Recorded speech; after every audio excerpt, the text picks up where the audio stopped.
Here's what happened in international relations over the last 7 days.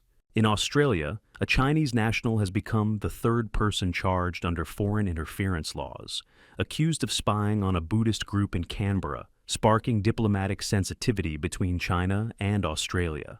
In Hong Kong, authorities have canceled passports and frozen assets of 16 overseas activists under national security laws.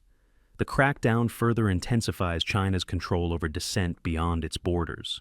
Meanwhile, the Philippines and India have held their first joint naval drill in the contested South China Sea. This move is seen as a direct challenge to China's regional dominance and growing maritime influence. In Iran, a new Supreme National Defense Council has been established, led by President Masoud Pezeshkian. The council's creation follows deadly strikes in June, blamed on the U.S. and Israel. And in the United States, President Donald Trump has set a deadline for Russia to agree to a Ukraine ceasefire. His envoy is expected to visit Moscow this week for talks. In Gaza, Israeli airstrikes have killed 83 Palestinians amid growing international condemnation. The UN and EU criticized Israel's reoccupation plan, warning it violates international law and worsens the humanitarian crisis. In Japan, Hiroshima commemorated 80 years since the atomic bombing. Survivors, peace activists, and global leaders gathered in remembrance, calling urgently for nuclear disarmament and peaceful conflict resolution across all nations. In Sudan, the ruling military has accused the UAE of deploying Colombian mercenaries to support rebel forces. The UAE denies involvement, but the claim signals deepening tensions in Sudan's ongoing civil conflict. In Brazil, ex-President Jair Bolsonaro was placed under house arrest for breaching court orders during corruption investigations.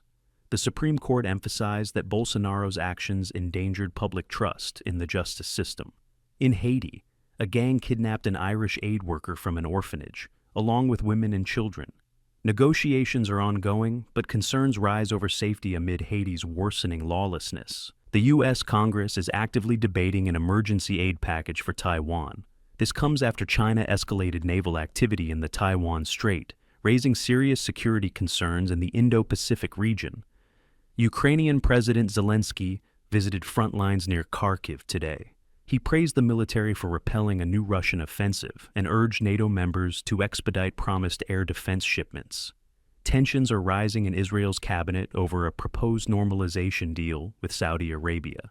While some support it for regional peace, others fear backlash amid ongoing Gaza conflicts. Iran announced a new uranium enrichment milestone today, alarming Western powers. The development could jeopardize the already fragile nuclear talks in Vienna, which remain stalled for weeks.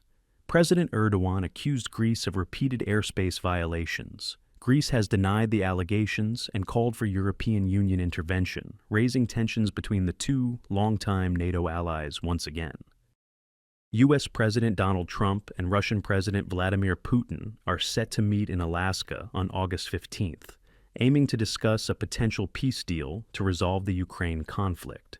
A historic Armenia-Azerbaijan peace treaty was signed at the White House, establishing the Trump Route for international peace and prosperity, a strategic corridor reshaping South Caucasus geopolitics and trade routes.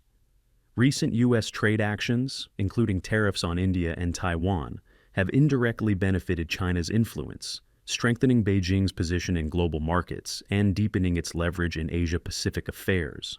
Denmark has assumed the EU presidency, facing major tests on Ukraine, Middle East instability, and climate challenges, with expectations to unify the bloc during an especially turbulent geopolitical period.